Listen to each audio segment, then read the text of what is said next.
So ayan mga kamonoy, dito na naman tayo sa press brake or press bender machine, no. So ayan, nag-operate tayo dito. So ayan, titirahin natin mga kamonoy, maliit lang.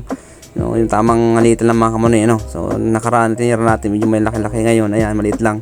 May tatlong lang tayo diyan mga kamonoy, tatlong bend lang tayo diyan. So kita niyo naman mga galawan natin diyan. O ayan mga kamonoy, ganyan lang yung bend natin. Bali dalawa lang pala. So ayan, ang unang tira tapos tulak ka lang.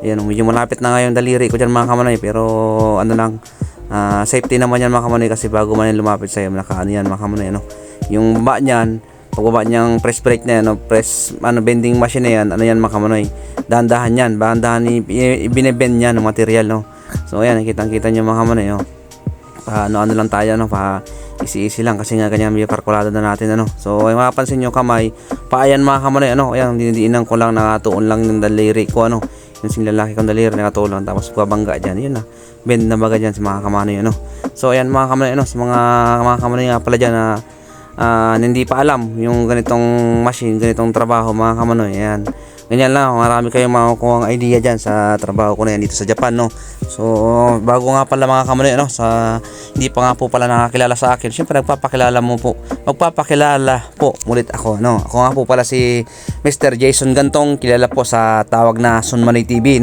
So ayan yung natin, yan yung tayo nakilala dito sa Japan, mga kamanoy, dito tayo nakilala na Sunmanoy TV. Dating Sunmanoy yan, tawag nila sa akin, so dinagdagan ko lang ng TV para vlogger mga kamanoy, So ayan nga mga kamanoy, nilagay na natin doon sa paleta yung tinira na natin, Ganyan lang yan, So ayan, tira ulit tayo mga kamonoy. Ayan, tingnan yung daliri ko, nakatuon lang, tapos babangga natin doon sa taas, Ayan lang, dalawang bend lang yan. Dati nung nakaraan, binend ko dyan isa lang, malaki.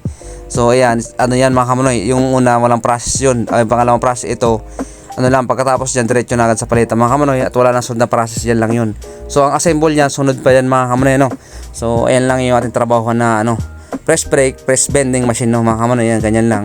So ayan, patingin-tingin nga tayo, sinitingnan natin yung oras kung ilan bang bagsak mga kamonoy, o ilan bagsak na natin lang minuto, So ayan yung ating gawaan dito, yung trabaho natin diyan mga kamonoy, Sa mga hindi pa nakakaalam at bago pa lang kayo diyan, marami kayong matutunan diyan mga kamonoy, Ganyan lang yung ating press brake, press brake, press bending machine, So ayan yung natin mga kamonoy, yung trabaho natin.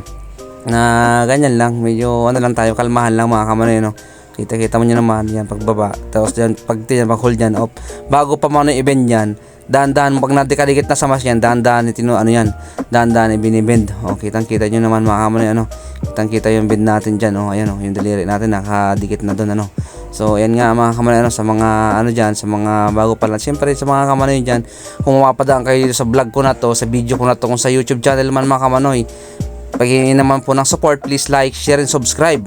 At wag nyo na rin kalimutan i-click ang notification bell button para updated po kayo sa lahat ng iba pang i-upload kong video mga kamonoy, about sa metal press, about sa press bending, about sa press bending machine, mga kamonoy. So ayan, tapos na, lagay na naman ulit natin sa palita man, nakapag-bend na tayo. So ayan nga mga kamonoy, hanggang sa susunod ulit na video mga kamonoy.